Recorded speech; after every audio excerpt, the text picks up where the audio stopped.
ভারতের বিপক্ষে টাইগারদের সেরা একাদশে কারা থাকবেন এবার জানিয়ে দিল ইএসপিএন ক্রিকইনফো। ওপেনিংয়ে সৌম্য, তামিম, দুই স্পিনার আর তিন পেসার নিয়ে বাংলাদেশের সেরা একাদশ সাজিয়েছে ক্রিকেটের জনপ্রিয় এই ওয়েবসাইটে।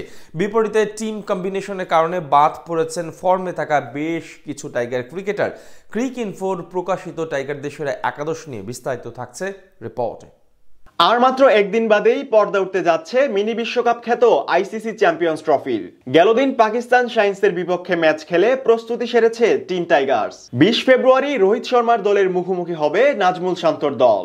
ভারতের বিপক্ষে কারা থাকবেন টাইগারদের সেরা একাদশে এ নিয়ে জল্পনার অন্ত নেই ক্রিকেট প্রেমীদের। আর মঞ্চটা যখন চ্যাম্পিয়ন্স ট্রফির মতো মেগা আসর, তখন ভক্ত সমর্থকদের কৌতূহলটাও একটু বেশি থাকাই স্বাভাবিক। এবার ক্রিকেট বিষয়ক জনপ্রিয় ওয়েবসাইট ক্রিকইনফো জানিয়েছে ভারতের বিপক্ষে কারা থাকতে পারেন বাংলাদেশের সেরা একাদশে। ইএসপিএন ক্রিকইনফোর সেরা একাদশে রাখা হয়েছে 3 পেসার, 2 স্পিনার আর ব্যাটিং ডিপার্টমেন্টে রাখা হয়েছে 6 ব্যাটার। জনপ্রিয় ওয়েবসাইটটির একাদশে টাইগারদের ওপেনিং এ রাখা হয়েছে সৌম্য সরকারকে, আর তার সঙ্গী হিসেবে রাখা হয়েছে তানজিদ তামিমকে। ব্যাট হাতে 2 টাইগার ব্যাটারি আছেন সেরা ছন্দে। গ্লোবাল সুপার লিগ মাতিয়ে ক্যারিবীয় সফরেও নিজের সামর্থ্যের পরিচয় দিয়েছেন সৌম্য। তবে চোটের কারণে কিছুটা বিপাকে পড়তে হয়েছে টাইগার ব্যাটারকে। বিপিএল এ তেমন ম্যাচ খেলতে না পারলেও সুযোগ পেয়ে নিজের আগ্রাসন দেখিয়েছে এই বাঁহাতি ওপেনার। এছাড়া আরেক বাঁহাতি ওপেনার তানজিদ তামিমও আছেন দারুণ ছন্দে। বিপিএল এ 485 রান নিয়ে জিতে নিয়েছেন আসরের দ্বিতীয় সর্বোচ্চ রান সংগ্রাহকের তকমা।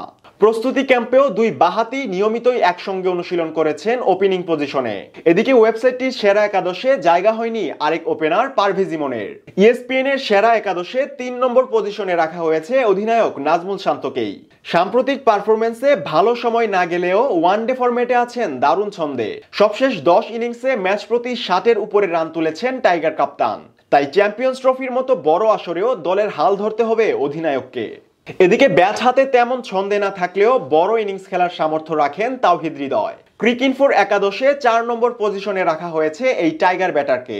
অন্যদিকে বাদ গেছেন ফর্মে থাকা জাকের আলী। তবে টিম কম্বিনেশনের কথা বিবেচনা করে ভারতের বিপক্ষে জাকেরকে ভাবতেও পারেন টাইগার কোচ ফিল সিমন্স।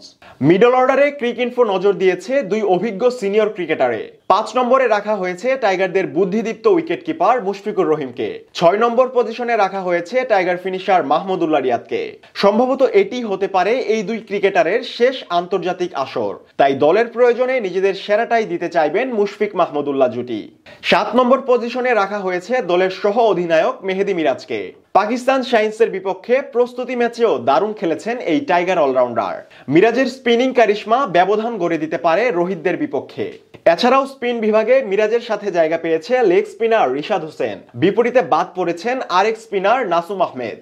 এদিকে টাইগারদের পেস ইউনিটে ক্রিকইনফো রেখেছে 3 দুরন্ত পেসারকে, যাদের নেতৃত্ব দিতে দেখা যাবে বিপিএল এর সর্বোচ্চ উইকেট শিকারী তাসকিন আহমেদকে। সাথে মুস্তাফিজের দুর্দান্ত কাটার আর নাহিদ রানার গতি। সব মিলিয়ে ভারতের বিপক্ষে পেস বোলিং ইউনিটে ওয়েবসাইটটির বিবেচনায় স্থান পেয়েছে এই 3 টাইগার পেসার। অন্যদিকে টিম কম্বিনেশন বিবেচনায় একাদশে জায়গা পাননি আরেক পেসার তানজিম হাসান সাকিব।